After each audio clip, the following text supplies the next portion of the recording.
అయితే చేపల కూర వండుకొని చూడండి. 4 ఎల్లుల్లిపాయలు, 4 పచ్చిమిరపకాయలు, 2 టమాటాలు, ఒక చేప. చూడండి, చేప చూడగలే మా అమ్మ చేసిన గుర్తొచ్చే నాకు. మా అమ్మ నాన్న ఇద్దరు కలిపి వంట చేసేవారు. పెద్ద చేప తెచ్చేవారు మా నాన్న అయితే. వాళ్ళు గుర్తొచ్చేలా చేసి నేనైతే ఇప్పుడు చేస్తాను. నేనైతే చూడండి, ఇప్పుడు టమాటా పేస్ట్ వేసేస్తాను.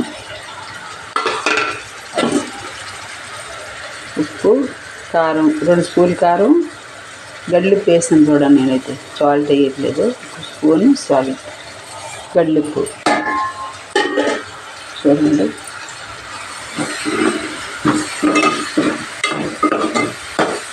వాళ్ళకి గుర్తొచ్చేలా చేస్తాను నేను.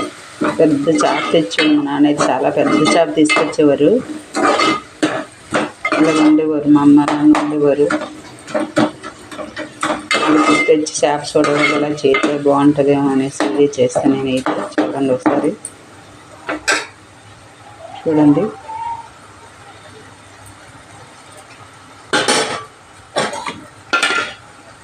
ఇది ఒక చేప అన్నమాట. ఇది చూడండి,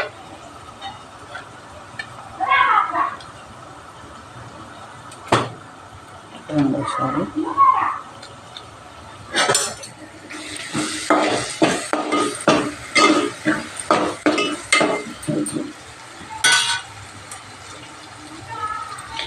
చూడండి, అన్నీ వేసేస్తాను మీరు. చూడండి, అలాగే ఎప్పుడల్లా ఉమ్మటనే ఇలాగే వండుతాను. ఇది మట్టుకు ఇలాగే వండుతాను. ముందు అంతా ఉల్లిపాయ వేగిపోయిన తర్వాత ఉప్పు కారం అన్నీ బాగా ఉడికిపోయిన తర్వాత అప్పుడు చేప వేసిన తర్వాత కొంచెం చింతపండు పుల్ల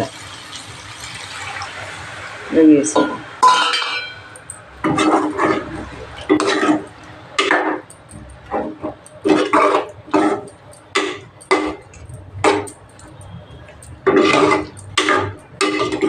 నోరు ఊరిపోతుంది. ఎవరికైనా చేపల కూర అంతే రేటు. అసలు చేపల కూర అంతే. మరి ఎంతంత మనుషులకి ఎంతంత చేప అంత ఎక్కువ ఇష్టం. అందరికి కూడా ఇష్టం. ప్రతి ఒక్కరు కూడా ఇష్టపడరు చేప అంతే. మాంసం అంతా అంత ఇష్టపడకపోయినా చేప అయితే మళ్ళీ చాలా చాలా ఇష్టపడతారు అందరినీ. మరి కొన్ని నీళ్ళు వేస్తాను నేనైతే. చూడండి, అదనమాట.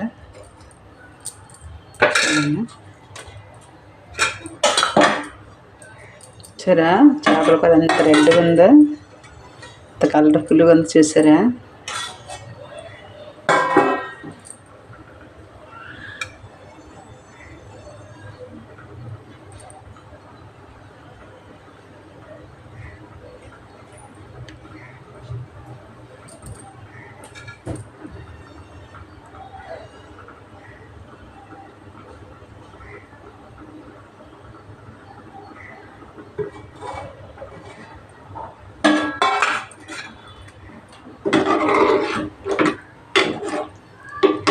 అందరూ అనుకోవచ్చు ఇప్పుడు ఎడ్ర బాబు ఇలా కలిపేస్తుంది,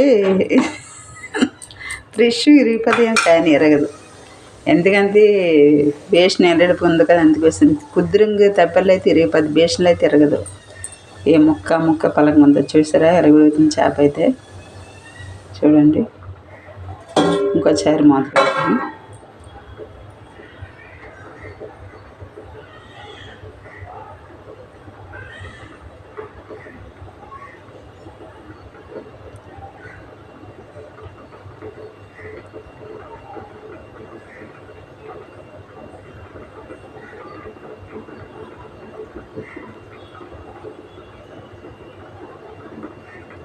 చూడండి,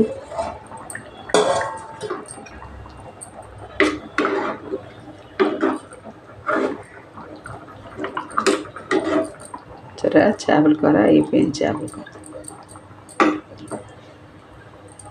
సరే.